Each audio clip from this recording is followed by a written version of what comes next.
রাজধানীর মোহাম্মদপুরের Geneva camp ও এর আশপাশের এলাকায় প্রকাশ্যে চলে মাদক বেচা কেনা, অথচ ক্যাম্পের গলির মুখে পুলিশ পাহারায় থাকে। চ্যানেল ওয়ানের অনুসন্ধানে উঠে এসেছে রাতে মাদক কেনা বেচার এমন কিছু দৃশ্য। স্থানীয়দের অভিযোগ, পুলিশ আর রাজনৈতিক নেতাকর্মীদের ছত্রছায়াতেই বছরের পর বছর চলছে রমরমা এই মাদক ব্যবসা। তবে ডিএমপি বলছে, মাদক ব্যবসার পুলিশের কেউ জড়িত থাকার প্রমাণ মিললে ব্যবস্থা নেওয়া হবে। নির্মাণে নাম্বার 1 শাহ সিমেন্ট।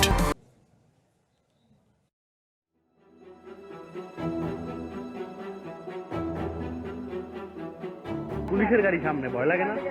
আপনারা সেই রোডের মাথায় আর এখানে মাদক বিক্রি করতেছে।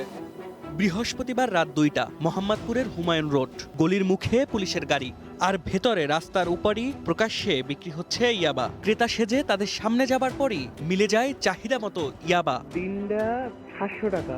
গলির মুখে পুলিশের কথা বললে মাদক বিক্রেতারা বলেন, এতে কোনো সমস্যা নেই, পুলিশ কিছু করবে না। পুলিশের গাড়ি সামনে, ভয় লাগে না? রাস্তাটিতে মাদকের ব্যবসা এতটাই জমজমাট, কিছুক্ষণ পর মাদক বিক্রেতাদের দুই গ্রুপের মধ্যে লেগে যায় মারামারি। আরে ভাই, ওরা কি পিটান পিটা ভাই, তখনও গলির মুখে দাঁড়িয়ে পুলিশ। মাদক কিনে সাংবাদিক পরিচয় দিয়ে পুলিশের এমন নির্লিপ্ততা নিয়ে প্রশ্ন করলে পুলিশ এমন ভাব করে যে তারা কিছুই দেখেনি, মাদক কেনা বেচার কথাও কিছু জানে না। আপনার সামনে বসে প্রকাশ্যে এখানে গলিতে চলেন, কোথায় গলিতে যাব বললাম তো। চলেন চলেন। এবং আপনি গলির সামনে দাঁড়ানো, গলি ওইটা অন্য গলি, চলেন।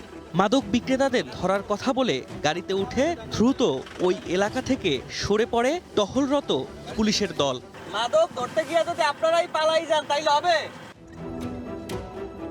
স্থানীয়দের অভিযোগ, সরাসরি পুলিশের বিরুদ্ধে। আইন শৃঙ্খলা বাহিনীর কিছু অসাধু কর্মকর্তার যোগ সাজশে চলে মাদকের এই রমরমা কারবার। এছাড়াও স্থানীয় কিছু রাজনৈতিক নেতা এই কারবারের নেপথ্যে থাকার অভিযোগ এলাকাবাসীর। 10টার দিকে আইলে ওই দিন বেচা শুরু করে বুঝে বাজার মেলে।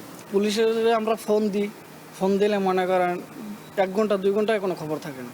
বুনিয়া সোহেল ওই যে এখন বর্তমানে ধরা আছে কিছু সামির আছে, তারপরে অমিত আছে, তারপরে সোয়াইব আছে, মেরাজ আছে, বহুত নাম আছে। টাকা পয়সা আলা কিছু দেখলে ধরে বিকাশ করা। এ বিষয়ে বক্তব্য জানতে তেজগাঁও বিভাগের উপ পুলিশ কমিশনারের কাছে গেলে তিনি অনানুষ্ঠানিকভাবে বলেন, রাত 2:30টায় গেলে এ ধরনের চিত্র পাওয়া স্বাভাবিক। রাত 2:30 গেলে তো পাবেন, রাত 2:30 চট টাইম। এই সময় রাত 2:30টার সময় তো যে কোনো জায়গায় গেলে যে কোনো জিনিস পাবেন।